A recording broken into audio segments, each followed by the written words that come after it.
a fotossíntese.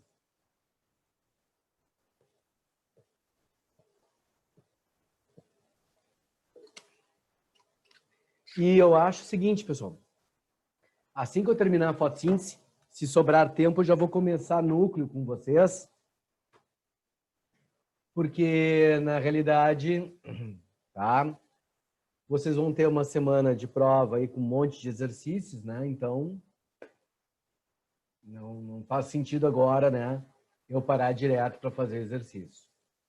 Bom, continuando aqui, então, o nosso processo, tá? Fotossíntese é a forma de produção de carboidratos, glicose, tá? É comum surgir o seguinte frase, é a transformação de energia luminosa em energia química, né? Que seria transformar a fonte de energia luminosa num carboidrato que poderá ser produzido na formação de energia. Então, transforma energia luminosa numa energia química, tá? O ser que faz fotossíntese é sempre chamado de autótrofo, ou seja, ele produz o próprio alimento, tá? Ele vai produzir o próprio alimento. A equação geral da fotossíntese. Por que equação geral? Vamos lembrar que eu falei isso para vocês quando a gente deu esse assunto antes. Isso é uma equação geral porque esta reação química, assim como ela está descrita aqui, ela não acontece. Não existe a reação do gás carbônico com a água formando glicose. Isso não existe. Isso aqui é para mostrar o que a planta absorveu do ambiente e o que ela usou, tá? Então, para ser a ideia de produtos aqui, né? Todos os produtos que ela pegou do ambiente, que ela usou, a energia, o ATP, e o que ela produziu, glicose, oxigênio que será liberado e água, tá? E essa equação geral também dá a noção de que esse processo de fotossíntese, ele é o contrário do processo de respiração celular, onde na respiração celular eu teria aqui a glicose e o oxigênio, tá? E a água sendo transformada em gás carbônico, água e energia. Essa seria a ideia da respiração. Eu até vou fazer uma alteração aqui com vocês ainda aí, né? Assistindo a alteração.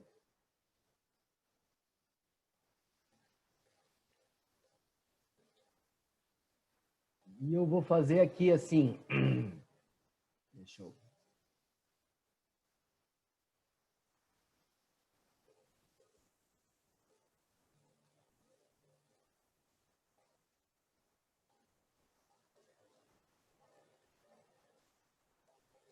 Tá? Fotossíntese.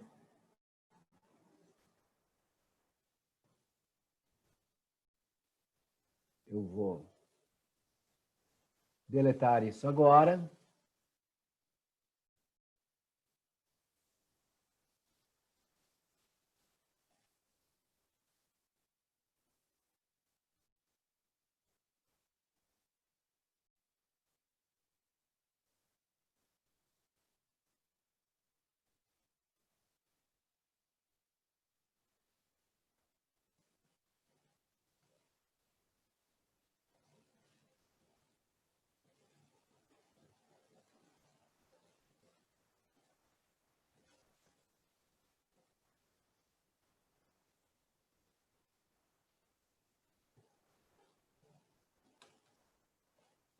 Para ficar melhorzinho aqui.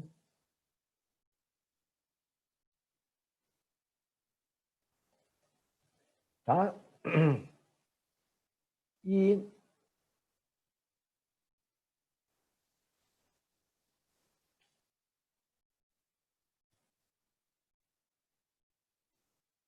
aqui agora eu vou fazer assim.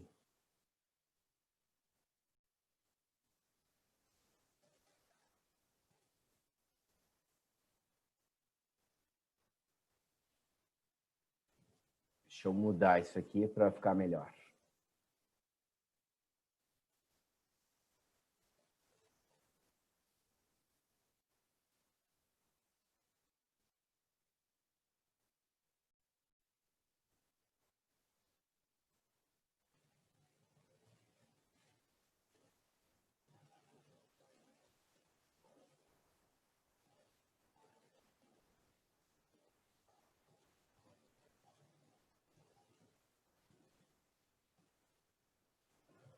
Bom, isso então vocês têm uma noção. Deixa eu diminuir essa letra aqui, porque senão ficou grande demais.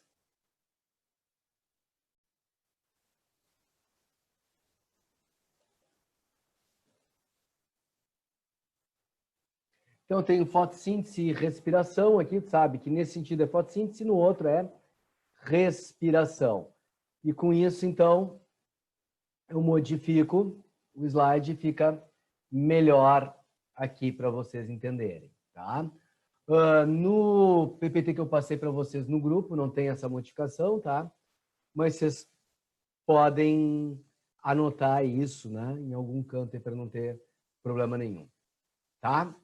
Plantas terrestres, oxigênio que ela libera, elas mesmas consomem, só tem sobra para nós a alga, nas algas, tá? E, pessoal, portanto, o produto principal da fotossíntese é a glicose. A fotossíntese não é feita para produzir oxigênio. O oxigênio é um subproduto. O produto principal é a glicose, tá? Tudo bem, pessoal? Essa equação, tá?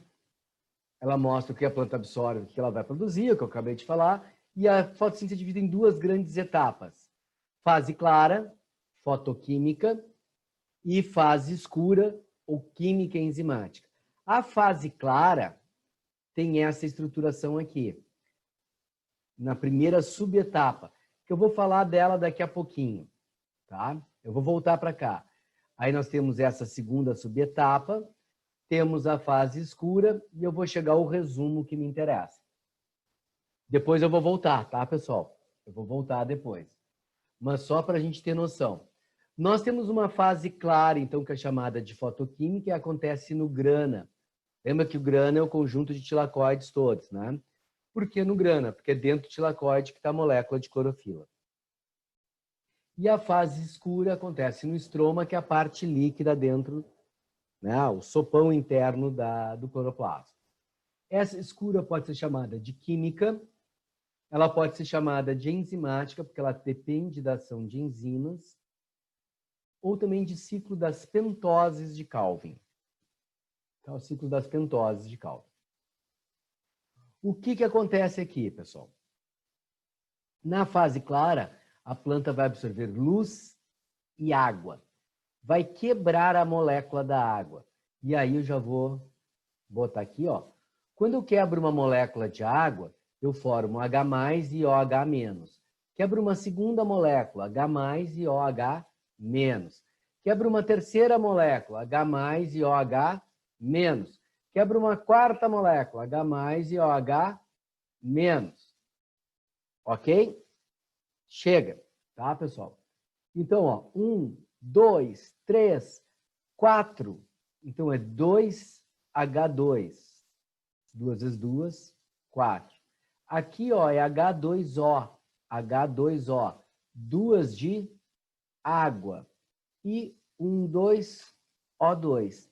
Isso é para te mostrar, então, da onde vem o oxigênio que é liberado pela fotólise da água. Tu quebra por ação da luz, tá?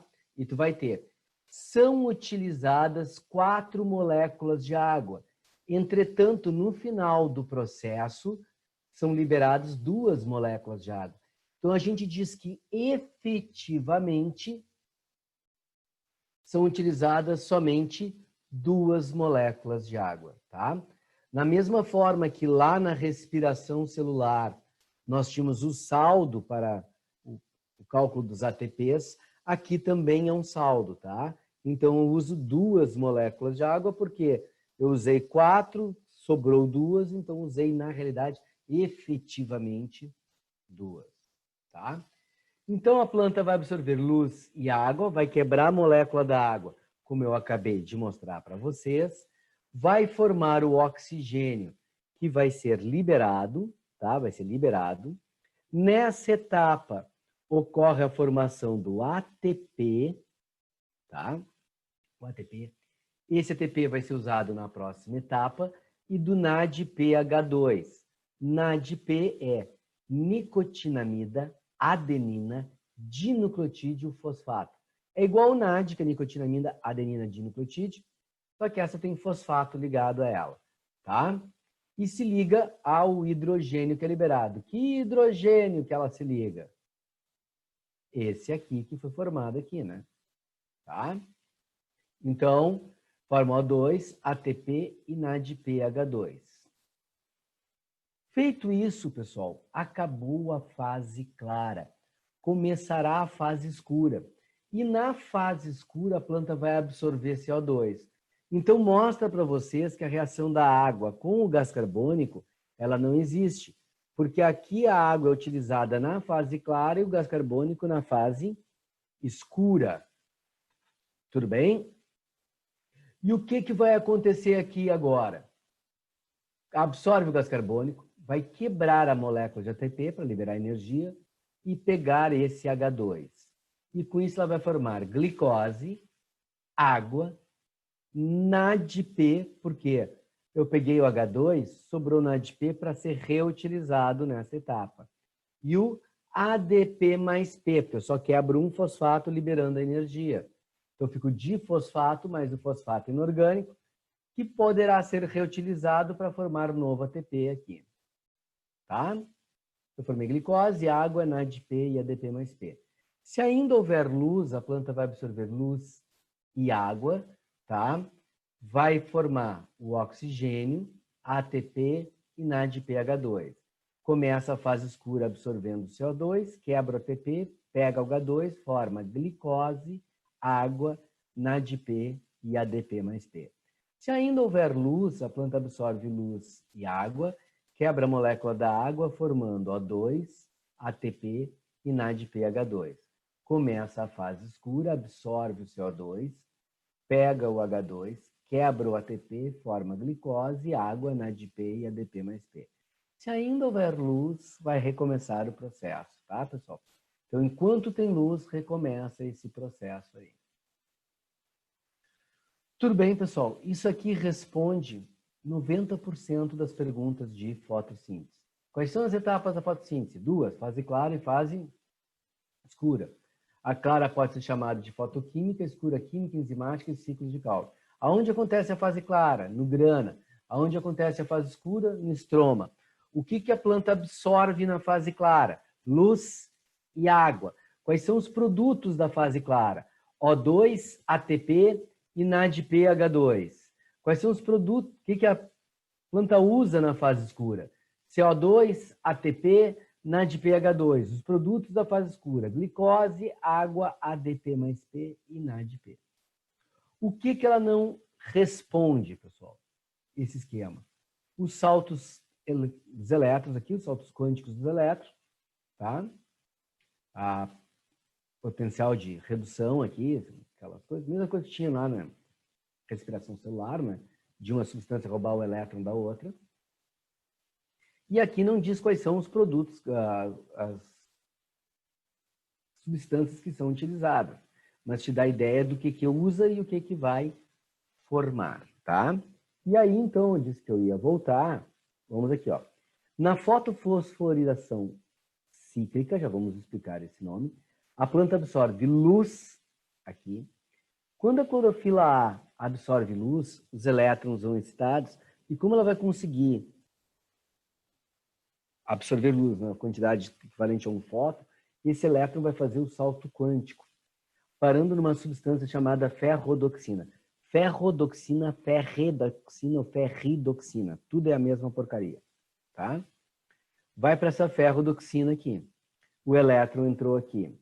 O que vai acontecer? Como ele ganhou um elétron, o potencial de redução dele diminuiu, o citocromo vai arrancar o elétron daqui. Mas um elétron mais externo, para um orbital mais interno. Então ele vai emitir energia e a energia vai sendo usada para formar ATP. ADP mais P formando ATP. Quando esse citocromo ganha elétrons, ele diminui o potencial de redução dele. Então, o outro citocromo, se quiser botar aqui um X e um Y, pode, para decorar, né?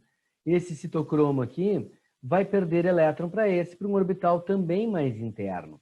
E aí vai liberar energia, ATP e ADP mais P. E aqui, quando a clorofila absorver o elétron que pulou, que ganhou energia, foi um elétron mais externo. Então, ela vai absorver por orbital mais externo.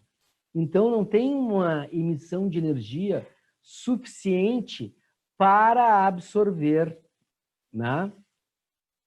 Formar a ATP. Então, aqui não forma ATP, mas a clorofila volta a ser o que era. E como ela volta a ser o que era, ó, ela perdeu um elétron. Claro que não é sempre o mesmo elétron, mas o elétron saiu, passou por várias substâncias e voltou para ela. Cíclica. Fotofosforilação. Porque foto, ação da luz. Fosforilação, porque eu estou botando um fosfato no ADP, formando ATP. Então, é a ação da luz para botar fosfato, formar o ATP, dentro de um ciclo que o elétron passa para formar essa formação.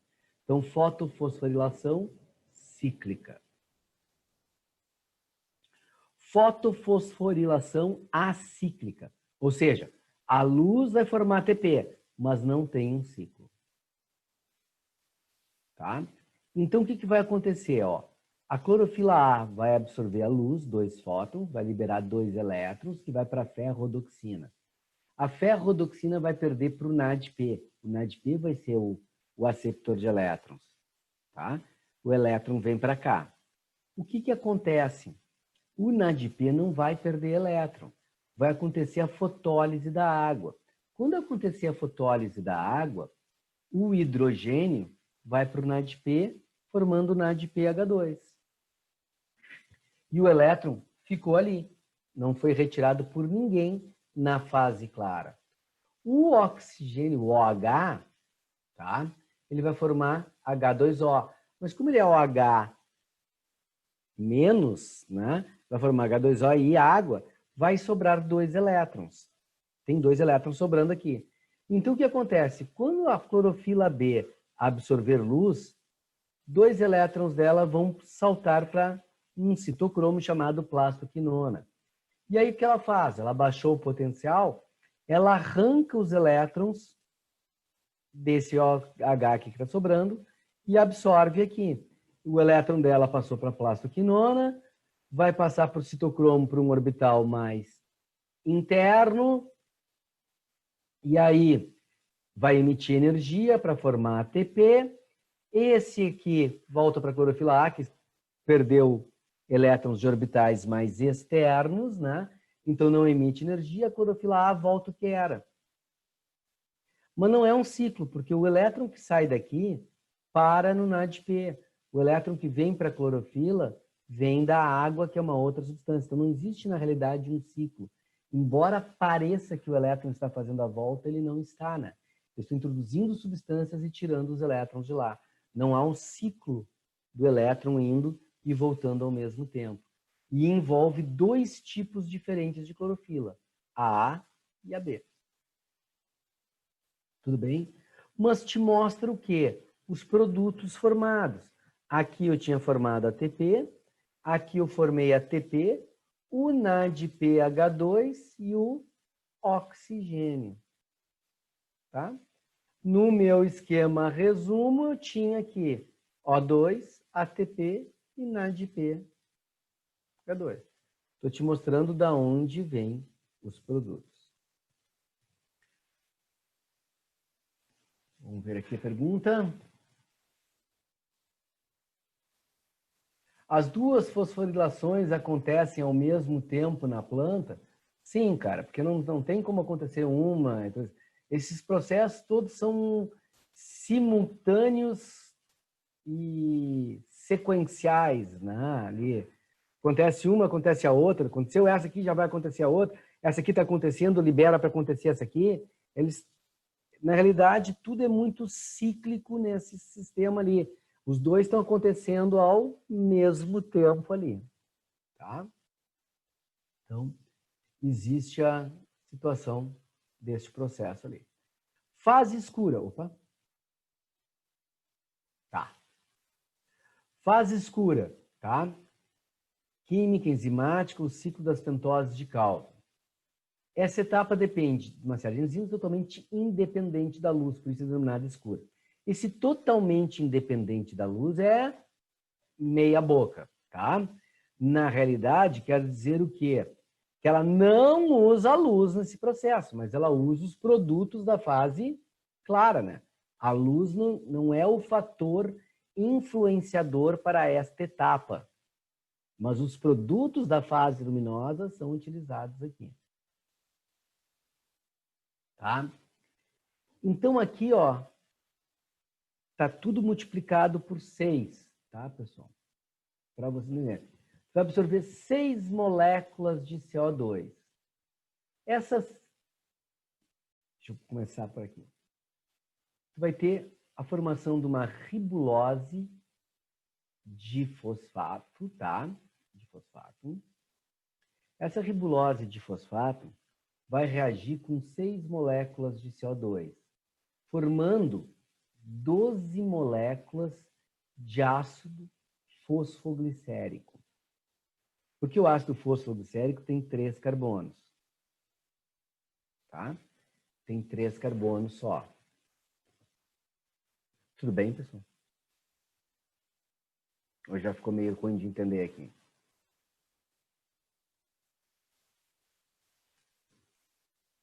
Ó, uma molécula de ribulose de fosfato mais uma de CO2 vai dar uma de ácido fosfoglicérico. Vai dar 2 de ácido fosfoglicérico, desculpa. Por quê? Porque aqui, ó, 5 mais 1, 6. Quando quebrar o meio e formar o ácido fosfoglicérico, eu vou ter 2 moléculas de 3. Então, se eu tenho 6 dessa e 6 dessa, aqui eu tenho que ter 2 vezes mais. 12. 12 moléculas de ácido fosfoglicérico. Aí vai acontecer o quê? Vai gastar ATP, 12 de ATP, vai gastar os NADPH, tá? Vai formar o NADPH. Isso vai ser reutilizado depois, tá? Formando 12 moléculas de aldeído fosfoglicérico. Esse aldeído fosfoglicérico, tá?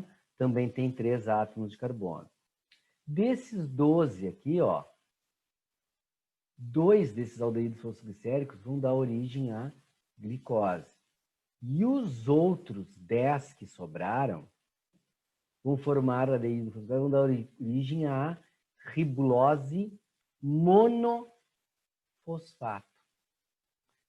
E quando eu quebrar ATP aqui, vou gastar o ATP, esse ATP que eu utilizei, ele vai liberar um fosfato. Esse fosfato vai ser absorvido pela ribulose monofosfato e vai formar ribulose difosfato, que vai reagir com CO2, formando 12 de ácido fosfoglicérico, que vai gastar o ATP, vai ter gasto de ATP, vai pegar o hidrogênio do NAD, vai formar 12 moléculas de ácido fosfoglicérico, vão virar 2 que vão dar origem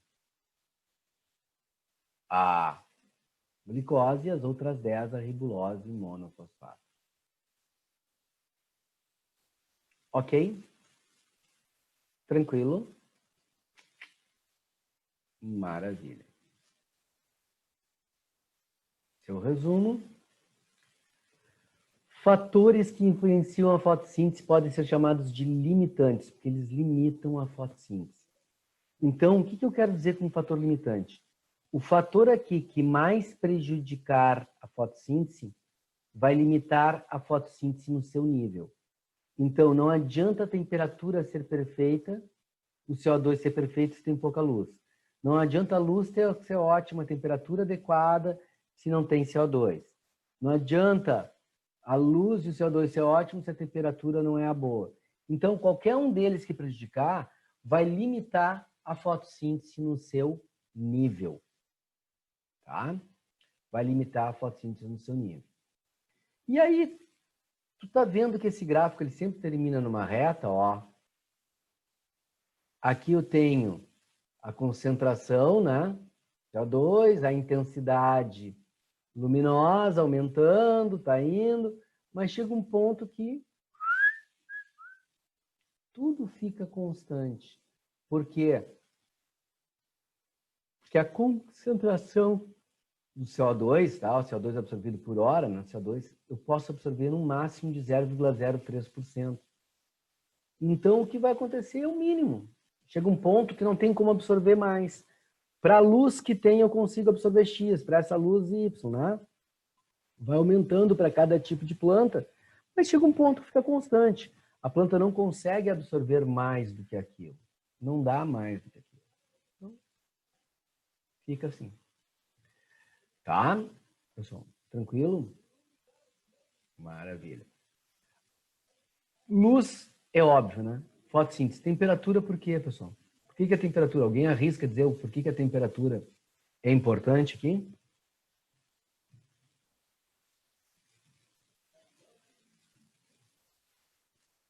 Ninguém se arrisca?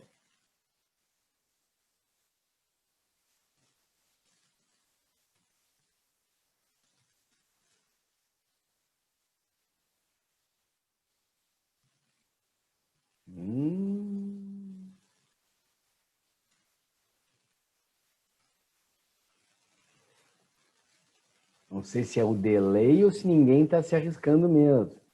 Então, ó. Pessoal, enzimática. Eu preciso da ação de enzima. E toda enzima é necessário, né? Substrato específico, pH específico e temperatura ótima. pH ótimo, temperatura ótima e substrato específico. Então tem que ter a temperatura adequada, tá? Uma coisa que eu botei aqui para vocês, ó. A luz influencia pela intensidade e pelo comprimento de onda, a cor. Quanto mais intensa for a luz, mais fotossíntese vai fazer. Normalmente as pessoas pensam que é a luz do sol. Não, não é a luz do sol, é qualquer luz. Tá? A luz dessa lâmpada aqui vai fazer fotossíntese? Vai. Mas isso é uma luz de baixa intensidade. E se ela é de baixa intensidade, vai fazer pouca fotossíntese. E cor? Ai, desculpa. Cor, pessoal. Fotossíntese, bem fácil, tá? Para quem é gaúcho, vai ficar bem fácil de decorar. Para quem não é gaúcho, depois do tempo que já vive aqui, vai entender bem, tá? Então fica fácil também. Que é Brasil estimula pouco, Grenal estimula muito. Então, o Brasil estimula pouco, que é verde e amarelo. Por que essas cores são as que menos influenciam? Porque são as cores mais refletidas pelos pigmentos que tem. A clorofila é verde, tem a xantofila que é amarela. Boa parte dessa luz ela é refletida. Pouco dela é absorvido para ser convertido em energia. Tá? Os comprimentos de onda que mais atuam é o azul e o vermelho. Tá?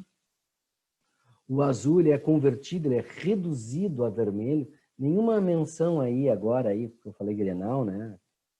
Reduzir o Grêmio Internacional não é isso, tá? Mas o azul reduzido a densidade de vermelho para conseguir ser absorvido. Então o azul gera mais ainda, né?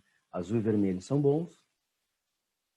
Verde e amarelo são os comprimentos ruins. Luz branca tem todas as cores. E se ela tem todas as cores,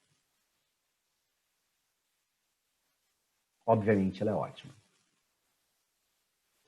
Ponto de compensação luminoso ou ponto fótico. Ponto de compensação luminoso ou ponto fótico. Tá? Alguns livros trazem até ponto de compensação fótico. Não precisa, tá? Ponto fótico a gente já sabe o que é. É a quantidade de luz necessária para equilibrar as taxas. Fotossíntese e respiração. Tá? Então, tu vai ter que entender uma coisa aqui agora. Ó, aqui tem o ponto de compensação fótico, ou seja, a intensidade luminosa. Aqui as taxas de fotossíntese e respiração. Respiração varia com a luz. Se eu apagar a luz da tua casa, tu morre para asfixia? A planta morre para asfixia? Não. Respiração não varia com a luz. Luz não é um fator importante para o processo de respiração. Então não varia com a luz. Então, simplesmente, tá? a respiração num gráfico que é em relação à luz, ela é constante. E como ela não varia com a luz, o gráfico não pode ter variação, tem que ser constante. Esse é o entendimento de funcionamento do gráfico, né? Já que a luz não influencia na respiração, num gráfico sobre a intensidade luminosa, essa taxa tem que ser constante. Não é isso que vai variar. Se variar a taxa, não tem nada a ver com a luz. Pela luz, a taxa não varia. Mas a fotossíntese varia com a luz. Então, o que acontece? Se eu olhar meu gráfico aqui, ó, para esse ponto de luz que eu tenho aqui, a taxa de fotossíntese está num valor mais baixo que a de respiração. Então, nesse caso aqui, a planta está produzindo muito menos glicose do que é necessário para a respiração dela. Aqui também. Quando chegar aqui, a produção de glicose, a taxa de fotossíntese, então, está equivalente à taxa de respiração. Ou seja, toda a glicose produzida é usada na respiração. Toda a glicose usada na respiração é produzida. É o ponto de equilíbrio, por isso que é o ponto de compensação. É a quantidade de luz que equilibra as duas taxas. Tá? Passou do ponto.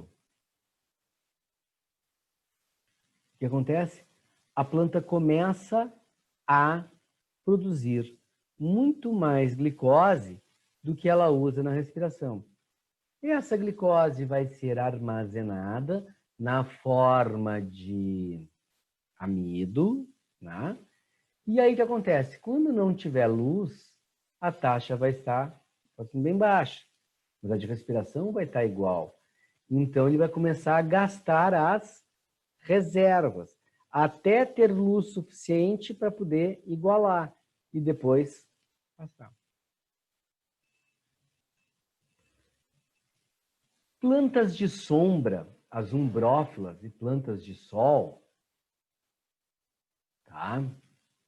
O que vai acontecer? O ponto de compensação fótico para uma planta de sombra vai ser menor que o ponto de compensação para uma planta de sol. Então, como ela é uma planta de sombra, uma pequena quantidade de luz ela já chega na compensação. E depois ela só armazena. A planta de sol vai chegar com um pouco mais de luz e depois armazena também. Fechou, pessoal? Tranquilo? Isso vai liquidar a fotossíntese, tá?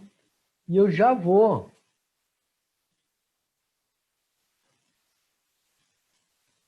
começar com vocês. Deixa eu compartilhar aqui.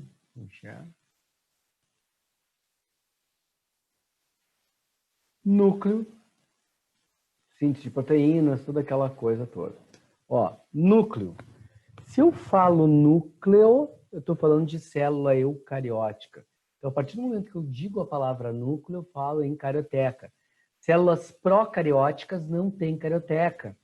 Então, elas não têm núcleo, elas têm nucleóide, né? A bactéria tem um nucleóide. Tá? Então, aqui. A carioteca, o envoltório nuclear, ela é dupla, porque ela é proveniente do retículo plasmático, que é um caninho. Ela é dupla, então ela vai ter uma membrana externa e uma interna, com um espaço entre ela, e com poros. O número de poros é relativo à atividade da célula. Quanto mais atividade tiver na célula, mais poros tem. Por exemplo, uma célula muscular nervosa, no núcleo tem muito mais poros que uma célula óssea ou uma célula adiposa. Certo? Tudo bem? Ótimo. Deixa eu pegar a aguinha aqui.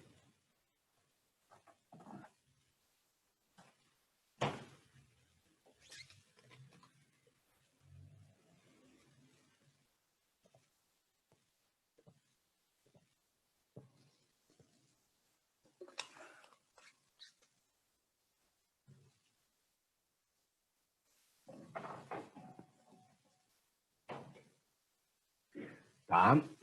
Então, tem essa diferenciação. A cariolinfa ou nucleoplasma é o material líquido, é o citoplasma nuclear, vamos dizer assim, tá? Se chama cariolinfa, é um líquido do núcleo. Cárion é núcleo, linfa líquido. Nucleoplasma é plasma, água, né? Do núcleo, tá? Esse nucleoplasma tem a mesma estrutura do citoplasma. A mesma estrutura do citoplasma. Até porque a membrana invaginou, vai formar o retículo vai envolver o material nuclear. Quando ele envolve o material nuclear, ele vai envolver uma porção do citoplasma ao redor desse material nuclear. Então, esse nucleoplasma ele é igual ao citoplasma. Apenas vai ter o que aqui? Uma grande quantidade de nucleoproteínas e uma grande concentração de ácidos nucleicos. Ele vai ter uma concentração maior de proteína e de ácidos nucleicos ali naquela estrutura. Mas a ideia, as propriedades todas é a mesma do citoplasma. Nucleolo é feito de RNA na construção secundária do DNA. RNA já vou responder para vocês ali o que é essa função secundária nos próximos slides, tá? E ele é o organizador do ribossomo, ou seja, ele que faz o ribossomo. Ele é RNA e vai fazer o RNA ribossômico ali todo, né? Ele vai organizar as estruturas gerando os ribossomos, tá? Todas as células eucarióticas vão ter nucleolo, menos hemácias, pessoal. Hemácia não tem, tá? Hemácia não tem. Por que hemácia não tem? Porque hemácia não tem núcleo. Então não vai ter nucleolo. Não tem como produzir nucleolo uma vez que ela não tem mais núcleo, tá? E, portanto, não tendo nucleolo, também não vai ter os ribossomos, tá? Que a gente já tinha falado que não tinha, não faz sentido ter ribossomo da proteína que não tem núcleo. Mas, na realidade, se fala isso para fazer uma primeira compreensão, mas o correto é, a partir do momento que o núcleo é destruído, não tem mais como gerar nucleolos. Não tendo como gerar nucleolos, não são formados mais ribossomos. Os ribossomos vão ser dissolvidos. E os ribossomos ficam não funcionais, uma vez que não tem, né, código para eles seguirem e montarem a proteína. Então, acabam sendo dissolvidos. Cromatina é o conjunto de fios formados por DNA, associado às nucleoproteínas, formando as histonas. Né? São as histonas que tem ali. Cada fio desses envolvido na nucleoproteína vai ser chamado de cromonema e quando ele se espiraliza, forma o cromossomo. Deixa eu fazer uma pergunta para vocês. Tem impressão que eu fiz quando dei essa matéria para vocês, mas é importante eu fazer agora. Essa perguntinha quantos cromossomos tem no núcleo da célula humana? Quantos cromossomos tem no núcleo das células humanas?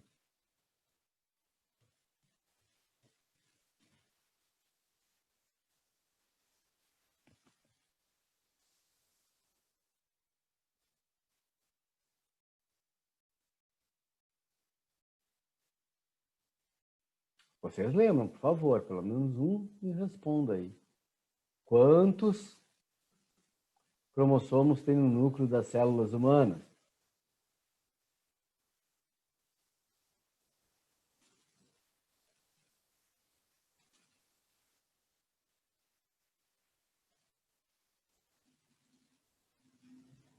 Vou mudar a pergunta. Tem alguém aí ou eu estou sozinho? Alguém respondeu aqui. Não estou sozinho. 46, dado. Muito bem. Já vou te falar antes que tu me peça depois. Depois eu ponho esses slides aqui também no grupo, tá? Precisa me pedir, já te aviso que eu ponho depois ali no grupo. Tá? Sem problemas. Tá? 46. Agora eu vou fazer uma outra pergunta. Quantos filamentos de DNA tem no núcleo das células humanas?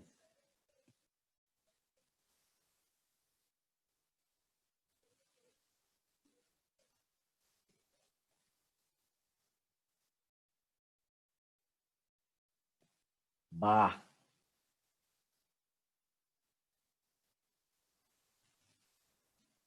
Um monte, eu acho, diz o dado. Ninguém tem mais uma ideia aí? João, Nicole, Bárbara, Tainá, Iago. Ninguém tem uma ideia de quantos filamentos de DNA?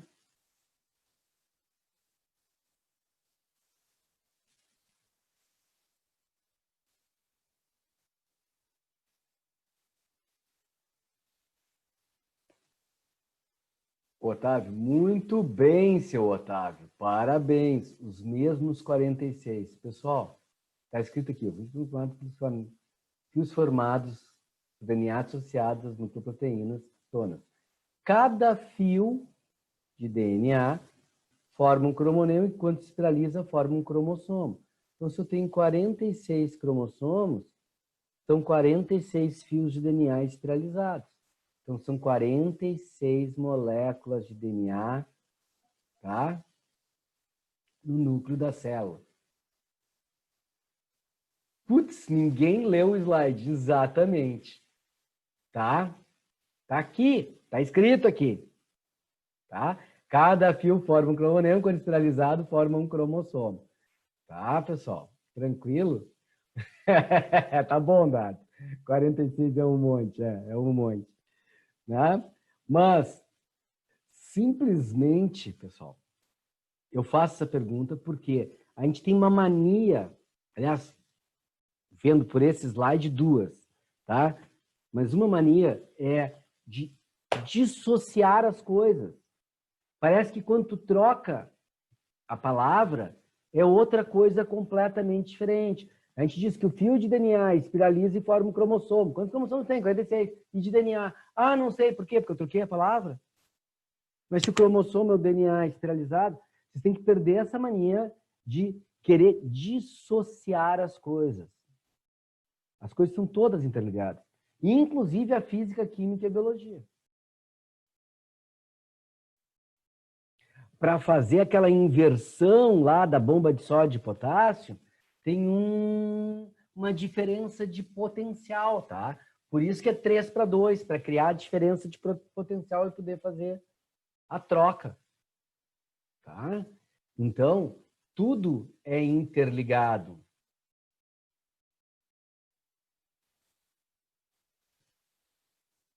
É que depois os pega-ratões com questões com divisão celular, eu já fiquei até traumatizado. É isso. Mas o que acontece com o pega-ratão das divisões celulares? É que as pessoas dissociam o cromossomo do filamento de DNA e não visualizam o processo como era para ser. Tá? Então, tem 46 fios de DNA. Eu já vou falar nisso agora aqui, ó. Isso seria a ideia, ó, o retículo plasmático que forma a carioteca. Notem aqui, ó, o desenho, que do retículo está formando a carioteca, ó. Fez uma ligação aqui, ó, entre retículo e carioteca, tá? Tu tem a formação dos poros, tá? A cromatina toda, o nucleolo, que seria feito de RNA, tá? Esse envelope nuclear é a carioteca, né? Tá? Para ter a noção de como é um núcleo. E aqui está a cromatina. Ó. E aí, seu Otávio, nós vamos ver a coisa aqui. Ó. Nós temos a eucromatina, o filamento menos condensado, que apresenta atividade gênica. As zonas espiralizadas vão ser as heterocromatinas, tá? Que aqui, quanto a isso aqui, fica o material genético que está inativo, que eu não uso, tá? E aí, o que acontece? Quando for formar um cromossomo simples, isso tudo vai se espiralizar. O que aqui não aparece no desenho, e eu vou mostrar para vocês aqui no meu quadro branco, é o seguinte, ó, que o meu DNA veio aqui, ele espiraliza, aí vem, espiraliza. Então, essa parte lisa é a eucromatina, e aqui, já vou responder aí quem mandou uma coisa aí, a heterocromatina. O que vai acontecer? Quando isso aqui espiralizar, o que vai acontecer? Está espiralizando. Só que isso aqui já está espiralizado. Ele vai ficar uma espira mais apertadinha ainda. Aí espiraliza essa parte. Aí aqui fica uma espira mais apertadinha. Espiraliza a outra.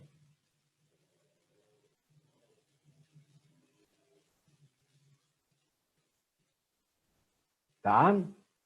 Então vai espiralizando aqui. Tá? Isso aqui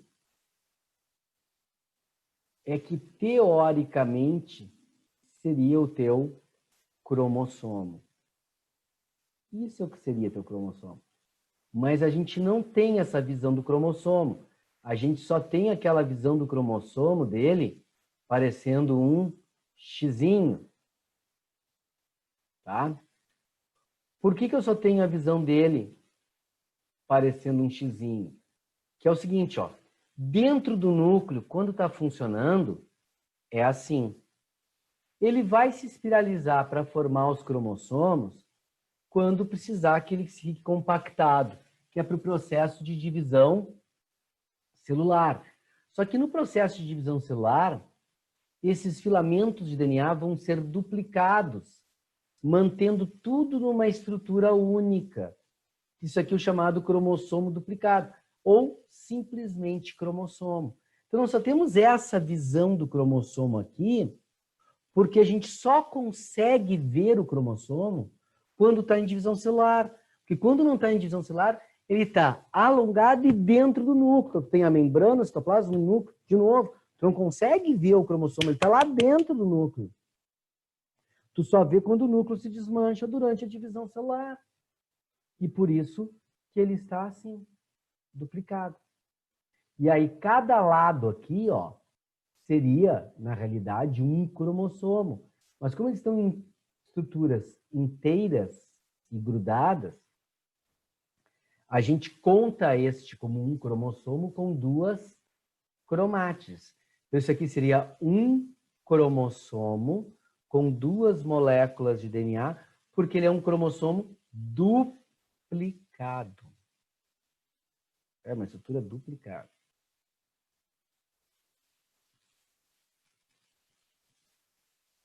Tudo bem, pessoal? Tranquilo?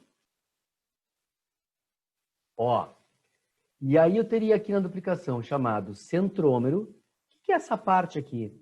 É essa aqui que eu desenhei para vocês aqui agora. É essa parte aqui, ó, que espiralizou mais e ficou. A constrição secundária está aqui, ó. São as partes que mais ficaram espiralizadas. Então, a primária e a secundária. Tá? Então, eu tenho o braço, o centrômero. Nas porções bem distais aqui, eu tenho os chamados telômeros. Essa região aqui pode ser chamada de zona satélite. Aqui a constrição secundária, ou seja, pessoal, é nesta área que vai ser produzido o RNA que forma o nucleolo. E isso seria a ideia de um cromossomo. Só que o cromossomo, de acordo com a posição do centrômero, ele tem uma classificação, que eu acho que eu não cheguei a botar aqui nos slides, não. Não cheguei a botar aqui nos slides.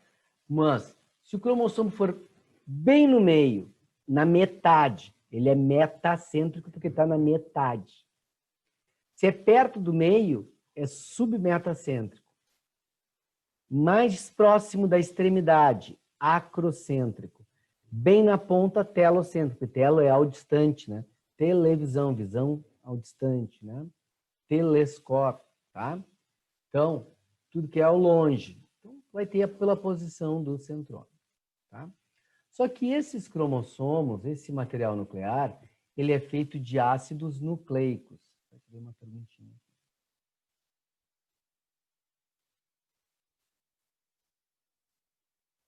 Sim, os telômeros que indicam a idade celular. Então, na realidade, Os meus telômeros aqui, João, estão bem mais dissolvidos que os teus, né? Como eu tenho idade para ser teu pai, né? Quiçá avô, né? Eu tenho ali, eu tenho os meus telômeros bem mais destruídos que os teus.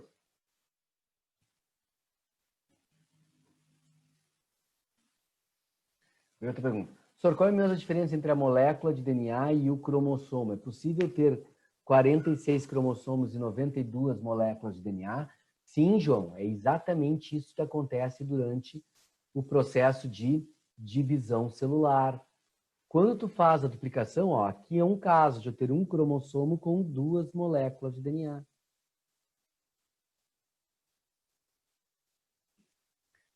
Aqui seria se os cromossomos fossem simples.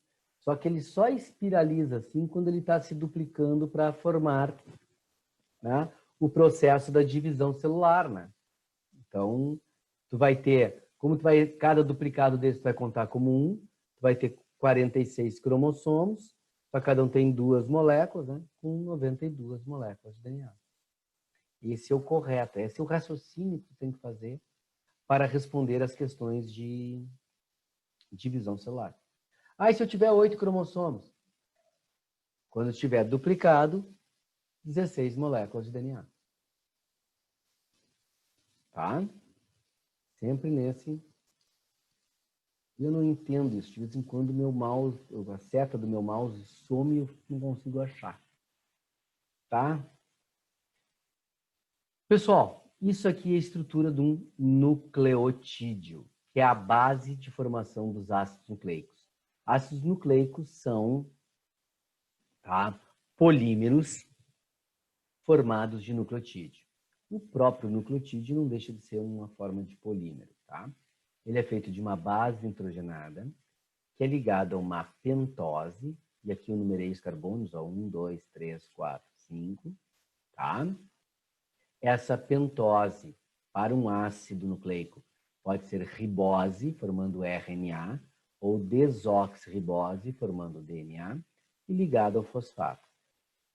Base nitrogenada e ribose, ou E-desoxirribose, é um nucleosídeo. Tá? Eu tenho pentose mais base nitrogenada, eu formo um nucleosídeo. Se tiver o fosfato, é o nucleotídeo. Tá? Então, DNA e RNA são feitos por conjuntos desses nucleotídeos. A diferença entre ribose e desoxirribose está aqui em vermelho.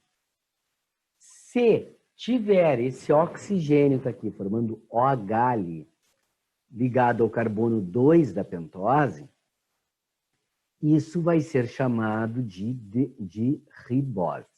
Se esse oxigênio vermelho não estiver presente, é a desoxirribose, sem o oxigênio, tá? E aí, então, é sem o oxigênio, eu não tenho esse processo aqui, tá?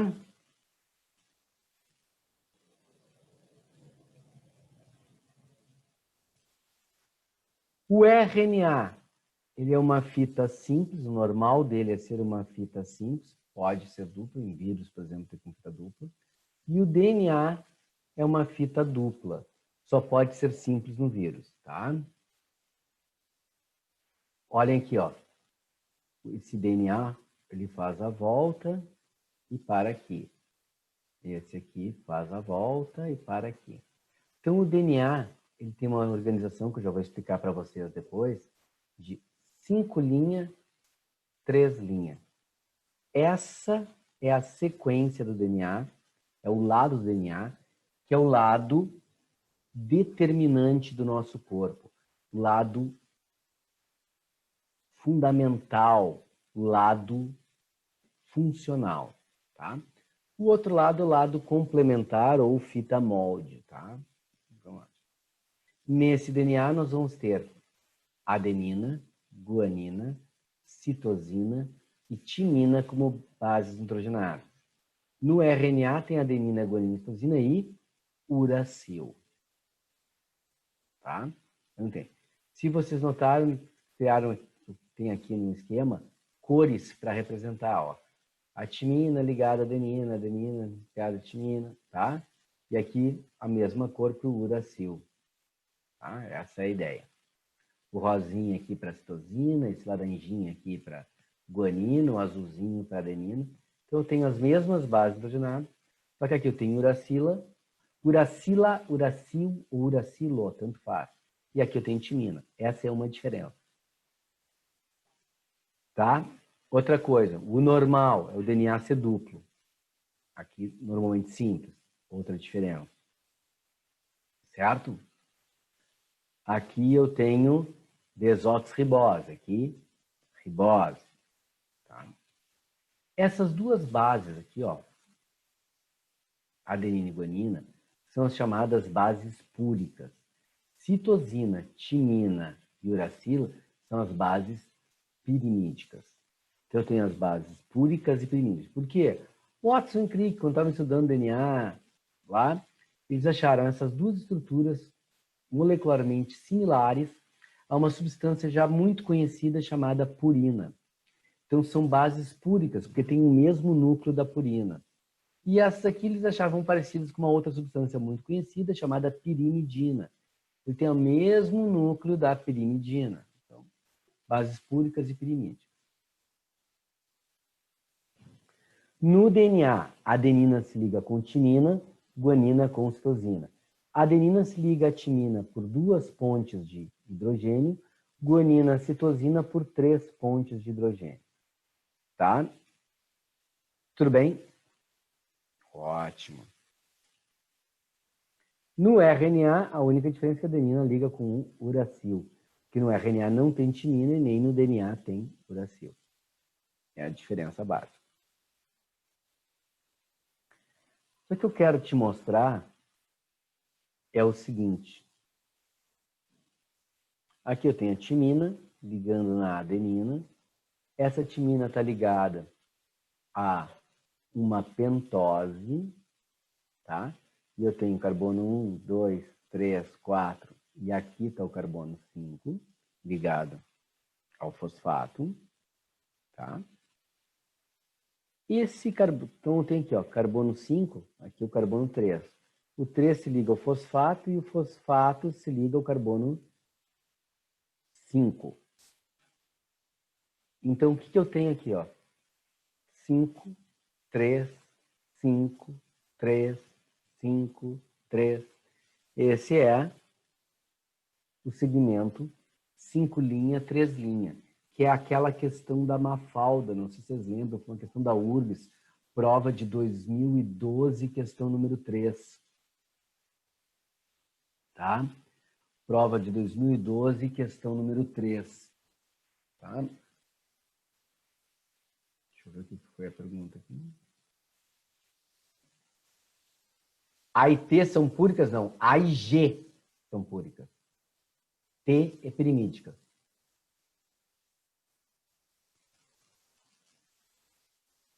Tá?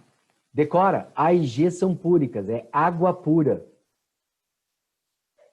Fica fácil de decorar. A e G é púrica. A e G pura. Água pura. Tá? E a gente sabe que o resto é pirimídica. Tá? Faz a decoreba assim. Então, o que eu tenho aqui, ó, a ligação 50. Aqui é o contrário. Eu tenho a 3, carbono 3, carbono 5. Liga o carbono 3, carbono 5. Então, aqui é o 3 linha, 5 linha. Tá? Essa é a ideia. São fitas complementares. Aqui vale a 5 linha, 3 linha. Foi? Maravilha. Não é isso que eu quero.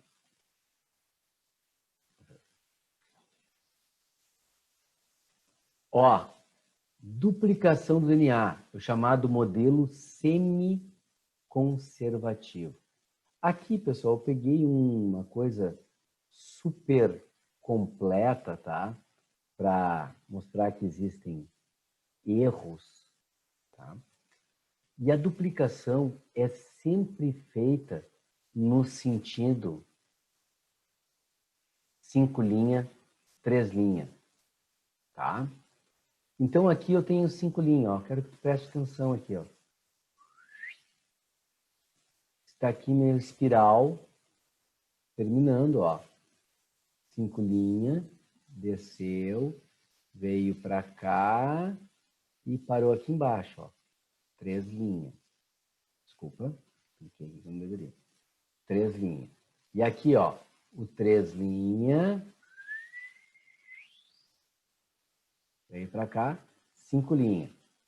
3 linhas. Vem para cá, tá? Como a leitura é sempre feita no sentido 5 linhas, 3 linhas, tu começa o processo de duplicação para cá, ó. Então, esse complexo aqui, essa duplicação aqui, eu estou criando 5 linhas, 3 linhas, eu estou criando de novo aqui, ó. Isso é um processo contínuo, tá? Isso é um processo contínuo e vai funcionar de forma absolutamente normal, tá? Então, tu vai ter a ação da enzima helicase para abrir a molécula de DNA e tu poder copiar. Então, eu quero que tu note que eu copio primeiro um lado e depois o outro, tá? Ali. Então, tu vai ter esse processo e vai indo num processo contínuo e a DNA polimerase vai formando o DNA sem problema nenhum, tá? Aqui são as proteínas normais, sem problema nenhum, tá? Que outra enzima, topoisomerase, sem problema. Aqui, pessoal, como é o contrário, eu preciso do quê? Eu preciso de primers, tá? O RNA primer que vai se formar. Então, eu tenho uma DNA primase, começa por aqui, ó, porque eu tenho começado 5 linhas, 3 linhas, né? Vai indo, mas vão se formando fragmentos. Cada fragmento de DNA isolado se chama Okazaki fragmento, tá? Nunca vi questão sobre isso, mas eu botei porque para ficar hiper completo, né? Como se querem medicina, né? E aí já começa com uma DNA ligase para ir formando uma nova DNA. DNA polimerase para formando DNA ali. Então eu vou unindo os fragmentos com DNA ligase, porque esse processo é interrompido. Ele vai, aí eu tenho que dar de novo com um primer, vai com um novo primer, vai, parou, primer de novo, aí começa, parou, primer de novo. Aí, DNA ligase, une os pedaços. Então, esse processo de formação aqui, dessa segunda espiral, ele é mais lento e mais demorado. Mas o que é fundamental que tu saiba é que é o seguinte, ó. Aí eu vou para cá, vou fazer uma limpeza. O que vai acontecer que tu tem que saber, ó, que tu imagina que tu tem um DNA aqui, outra aqui. Eu não vou fazer espiralizado, senão fica difícil de entender. Aqui é 5 linhas, 3 linhas. Aqui é 3 linhas, 5 linhas. Tá? Então, o processo de duplicação é do 5 linhas para 3 linhas. Então, o que vai acontecer? Eu vou abrir esse DNA usando aquela enzima helicase.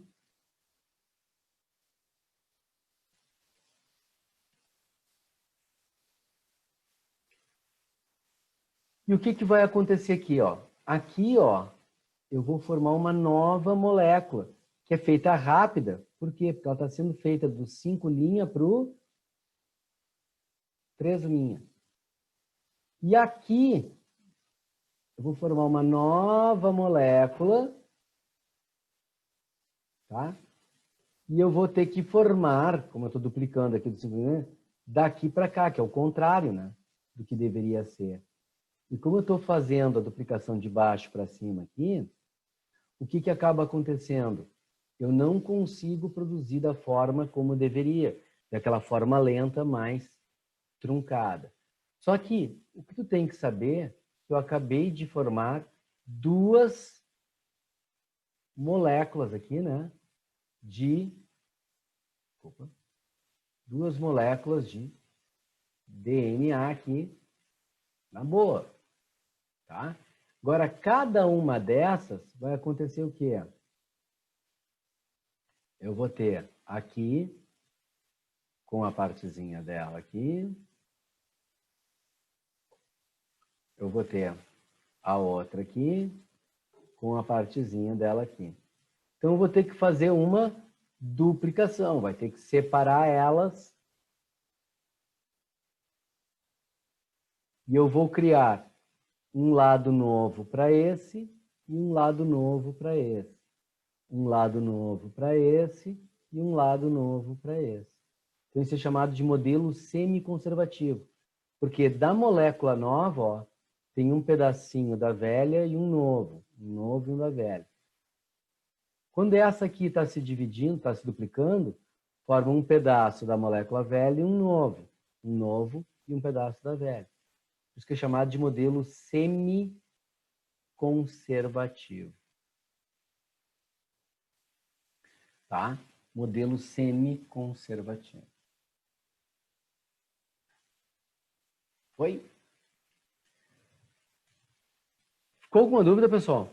Antes de eu falar da síntese de proteínas, aí tem alguma coisa que vocês não entenderam ali? Queiram saber? Eu já vou procurar uma coisa aqui.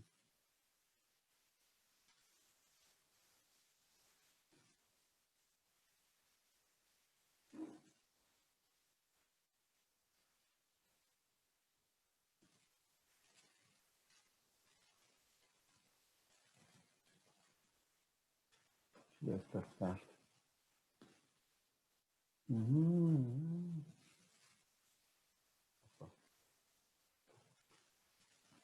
Estou procurando aqui.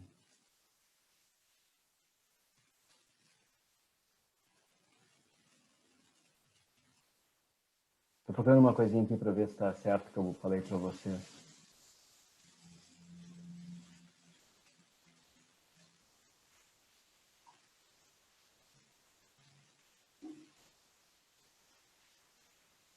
Aqui tem a resolução, mas não tem a prova.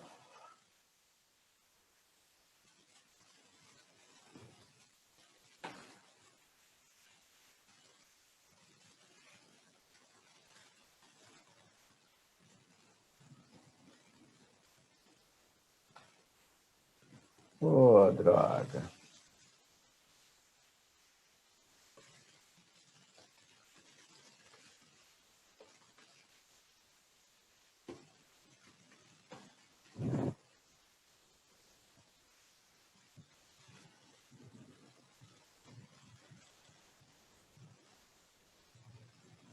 Eu estou abrindo aqui, pessoal, para vocês visualizarem se eu falar da síntese. Eu abro aqui.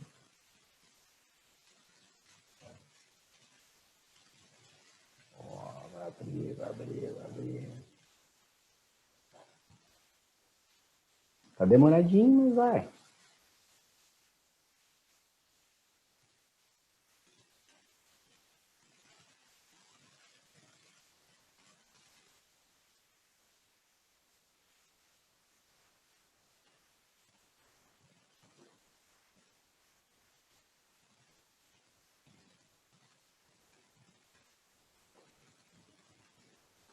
Ó, aqui eu tenho uma questão sobre ácidos nucleicos da URGS, ó, só para vocês terem uma ideia. Os ácidos nucleicos são polímeros que atuam no armazenamento, na transmissão e no uso da informação genética, com base na estrutura da função dos polímeros, VOF. Seus monômeros são denominados nucleotídeos.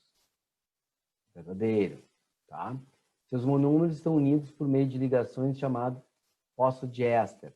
Sim, que é esta ligação que eu falei para vocês entre o grupo fosfato e o carbono ali, por isso que é fosfodiéster. Carbono 3 com o carbono 5 através do fosfato, fosfodiéster.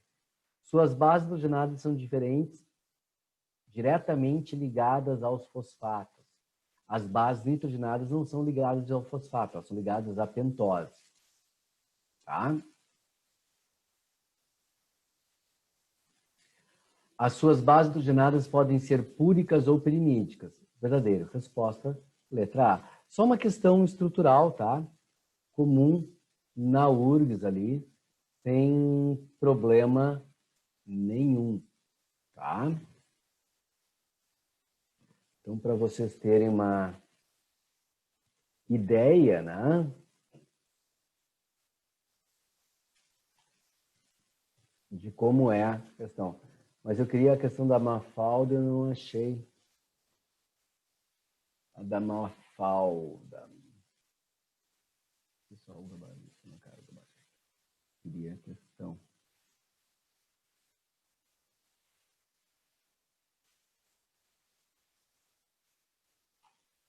Vamos ver se eu procuro aqui a questão. Vocês lembram qual é a questão que eu estou falando para vocês?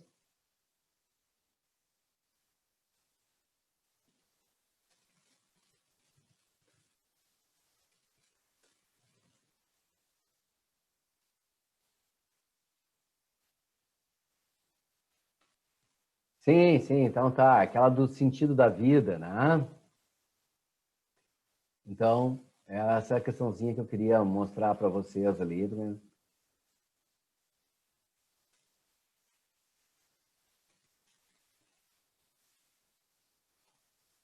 Sim, é bem bolado, isso. Tá aqui, ó. Alguém botou num site aí, ó. Achei o site do Me Salva, tá? Né? Mas é... Deixa eu compartilhar aqui com vocês.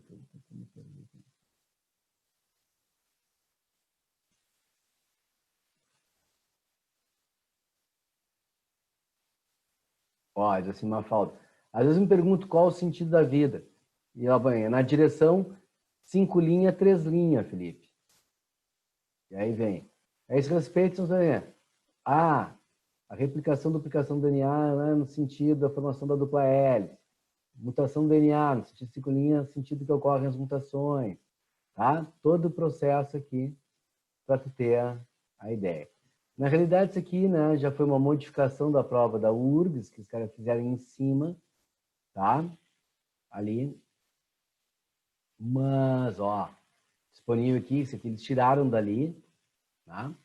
E eles refizeram a questão. A questão era de afirmativas, 1, 2 e 3, 2, né? Ali.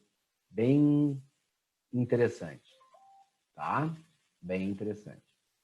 Bom, deixa eu continuar aqui agora para vocês com o dogma central da biologia. Tá? Então, o que acontece agora, pessoal?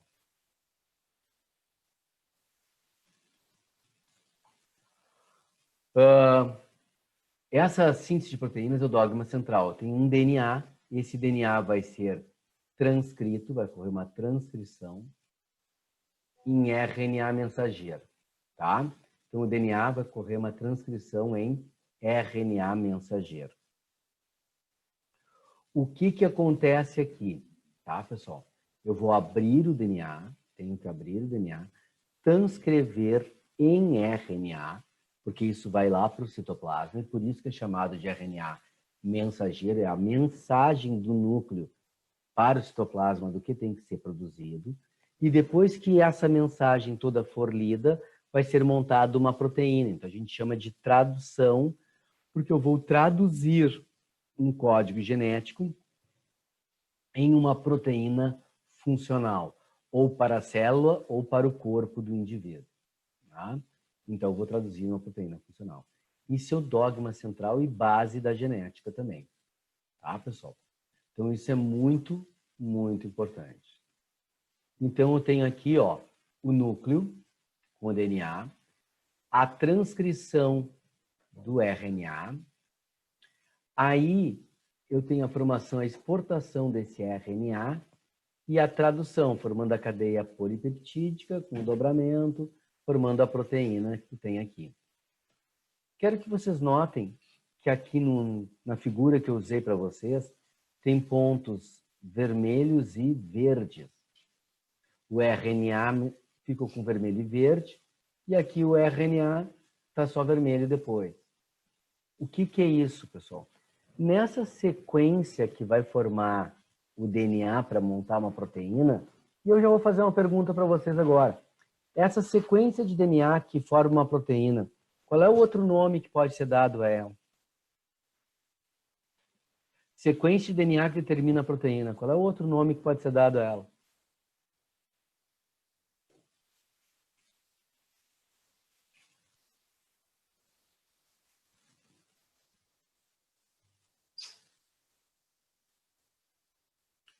Códon, código genético, gene, exatamente. É o gene, tá? A sequência de DNA que determina a formação de uma proteína é um gene. Um gene, tá? Vou aproveitar aqui as respostas que foram dadas. O código genético é todos os códons que a gente pode formar. A, U, A, C, A, D. Códon é uma sequência dessas. A é um códon. Então, o teu segmento de DNA que forma uma proteína, ele tem que ser feito por vários códons. Do códon inicial, que é sempre metionina, até o códon final, que é o códon de terminação. Tá, pessoal? Então, eu vou ter aqui o processo de formação da proteína. Então, aqui, ó, tenho a transcrição, eu formo um pré-RNA mensageiro, tá? E eu formo o RNA mensageiro, aqui, ó, formo o RNA ribossômico de outra área e o RNA transportador de outra área do DNA. Ou seja, todo o tipo de RNA é formado a partir de um DNA. Tá? Só para vocês saberem, essa transformação de um pré-RNA em RNA se chama splicing. O splicing retira o quê, pessoal? Ele retira as partes do DNA que não significam nada, que a gente chama de introns. Então, tu forma um RNA mensageiro inicial que tem exon, que é o que determina os aminoácidos, os introns que não determinam nada, tá? Ali. E aí eu tiro esses introns do meio, ficando só com os exons. Então, esse processo é chamado de splicing. Em bactérias, isso não acontece, porque bactérias não têm introns, só exons. Tá? Então, tu tem uma estruturação diferenciada. Tá? Então, eu formo um RNA mensageiro, que vai ter o código aqui. Tá? E o ribossomo, conforme vai passando, ele vai unindo os aminoácidos. Então, vou trazendo aqui, ó, vai unindo o aminoácido, vai entrando aqui, e ele vai passando e vai saindo, vai formando a proteína. Tudo bem, pessoal? Tranquilo? Isso até teria uma coisa aqui para fazer para vocês.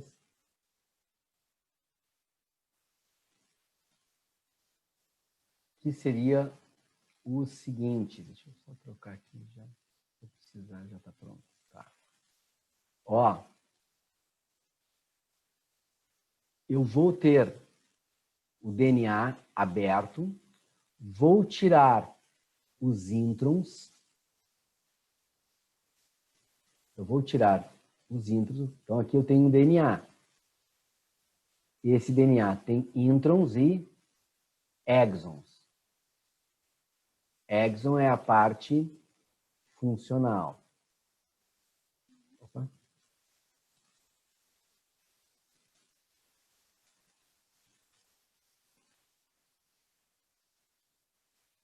Tá? O que eu vou fazer? Eu vou formar um primeiro RNA mensageiro que vai ter exons e introns.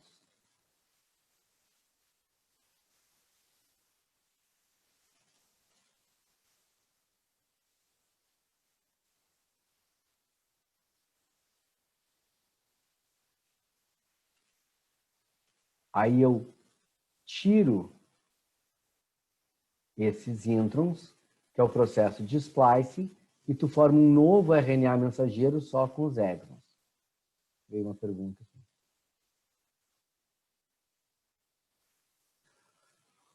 O intron é só uma função estrutural. Na realidade, eu uso os introns para fazer exame de DNA. Tipo assim, eu quero verificar se o meu filho realmente é meu. Eu uso os introns. Porque esses introns, eles provêm dos processos de crossing over, dos meus cromossomos, dos cromossomos da minha mulher, tá? E vai para o filho. Por quê? Cabelo escuro. Todo mundo que tem cabelo escuro tem o mesmo gene. Você vê com a mão direita, todo mundo que escreve com a mão direita tem o mesmo gene. Se dobra a língua, todo mundo que dobra a língua tem o mesmo gene. Então, né, é muito difícil tu calcular a paternidade pelos genes que milhares de pessoas têm igual, né? Só que os introns, sim, esses são exclusivos teus, né? Mas ninguém tem.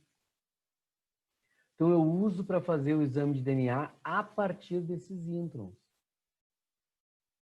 Que aí eu consigo ter uma situação melhor. Não é nem tanto o gene, assim, importante, né? A gente usa marcadores específicos, que eles marcam esses introns, e aí a gente faz a progressão numa cuba eletrolítica, eles vão dar, aí vai formar barras escuras e claras, né?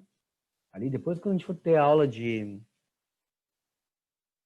biotecnologia, a gente fala do DNA fingerprint todo, mas eu faço uma impressão uso uma série de produtos com uma base de bromato que vão deixar bioluminescente quando põe luz ultravioleta. Aí tu tira a foto e aí tu vê barras escuras e claras ali, bioluminescentes, tira a foto e tu vê desenhos ali. E aí tu pode fazer o processo de comparação entre um DNA e outro para fazer o processo de paternidade ou identificação criminal, né? Eu posso usar esse sistema ali, tá? Então é bem importante o intro nesse quesito hoje, né? Toda a parte da biotecnologia de identificação de DNA usa isso. Então por isso que a gente fala no intro, né? Porque tu sabe que eu sou avesso a ficar falando coisa que não tem sentido, né? Para que eu vou falar uma coisa que não tem sentido, né? Ali para ti. E esse, na realidade, tem. Tá? É um troço que, teoricamente, não serve para nada, mas para nossa tecnologia serve. Tá? O RNA transportador é o que vai dar origem, tá, a um processo de transporte. Por isso que se chama de transportador, né? Ele vai fazer o transporte. Transporte do quê? Dos aminoácidos. É ele que vai ter que levar o aminoácido até o RNA mensageiro para ser montado na sequência correta. Porque proteínas têm uma coisa, elas funcionam tal e qual a um número de telefone celular. Eu sempre uso o número de telefone celular, pessoal, porque é uma coisa que vocês têm muito contato e faz poucos anos que houve uma alteração dos números celulares. Todo número celular hoje começa por 9. O restante é que pode ser alterado. Tá? O restante pode ser alterado. Toda proteína, ela começa com um aminoácido chamado metionina. Toda proteína começa por ele. Mas o restante é que pode ser alterado. Então, se eu simplesmente fizer essa troca, já é outra proteína. Assim como se eu fizer essa troca, já é outro número de telefone. Tá? Então, esse processo ele tem que ser perfeito para que tudo saia na sequência adequada. Tá? Então, isso é fundamental. Certo, pessoal? Tudo bem até aí? Eu tenho que fazer um passo a passo agora da síntese proteica com vocês, mas eu tenho 2 minutinhos de aula só e não dá tempo, tá? Então, próxima aula eu dou uma retomada disso aí para ficar mais claro isso para vocês. E eu faço o passo a passo da síntese de proteína todas para vocês. Tranquilo? Sem problemas? Tchau! Bom fim de semana para vocês, tá? Tudo de bom. Qualquer coisa que precisarem, vocês sabem, né? Te cuida também, Tainá. Tá? Que as fontes de acesso, como vocês têm, né? Falem que não tem problema, tá? Tchauzinho.